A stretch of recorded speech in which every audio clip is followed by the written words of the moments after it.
മിത്തുടെ ഈ പോക്ക് കണ്ടു കഴിഞ്ഞാൽ നിങ്ങൾ വിചാരിക്കും മിത്തു സ്കൂളിൽ പോവാന്ന്. ഞങ്ങൾ അടുത്തുനിന്ന് ഷോപ്പിങ്ങിന് പോവാട്ടോ. എവിടെ പോയാലും മിത്തുവിന് ഇപ്പോൾ ഈ ബാഗ് വേണം. ഞാനും ഇട്ട് കൊടുക്കും. അവൾക്ക് ഭയങ്കര ഇഷ്ടം കേട്ടോ. കുറച്ച് ചോക്ലേറ്റ്സ് ഒക്കെ ഇട്ടുകൊണ്ട് നടന്നോളും. അപ്പോൾ കം ടു ദ പോയിന്റ്സ്, നമ്മളെവിടെ പോകണമെന്ന് വെച്ച് കഴിഞ്ഞാൽ നമ്മുടെ വീടിൻ്റെ തൊട്ടടുത്ത് ഒരു സൂപ്പർ മാർക്കറ്റ് വന്നതായിട്ട് ഞാൻ അറിഞ്ഞു. ഞാൻ വെറുതെ വിടുവോ, മഹേടിനോട് നൈസായിട്ട് പറഞ്ഞ് അങ്ങോട്ട് കൊണ്ടുപോയി.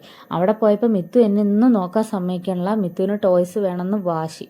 വേഗം അവൾക്കൊരു ടോയ്സും മേടിച്ചു കൊടുത്ത് സെറ്റാക്കിയിട്ട് ഞാൻ അവിടെ നിന്ന് സ്ഥലം വിട്ടു.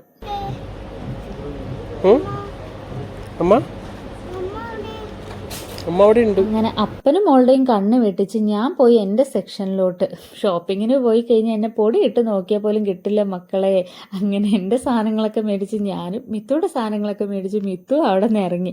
അപ്പം മഹേടിൻ്റെ മൈൻഡ് വോയിസ്, അമ്മയും മോളും കൂടി എന്നെ ബില്ലടിക്കാൻ വേണ്ടിയിട്ടാണല്ലേ ഇങ്ങോട്ട് കൊണ്ടുവന്നത് എന്നൊക്കെ. സൂപ്പർ മാർക്കറ്റിൽ പോയി ബില്ലടിക്കാണ്ട് വന്നു കഴിഞ്ഞാൽ മോശമല്ലേ, അയ്യേ.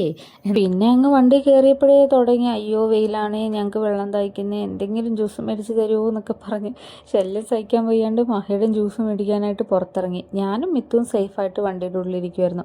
നമുക്ക് ഈ വെയിലൊന്നും കൊള്ളാൻ പറ്റത്തില്ലേ. അങ്ങനെ ജ്യൂസും വന്ന് ജ്യൂസും കുടിച്ച് ഞങ്ങൾ ആടിപ്പാടി വീട്ടിലെത്തി. പിന്നത്തെ വീഡിയോ അത്രേ ഉള്ളൂ. ടാറ്റാ.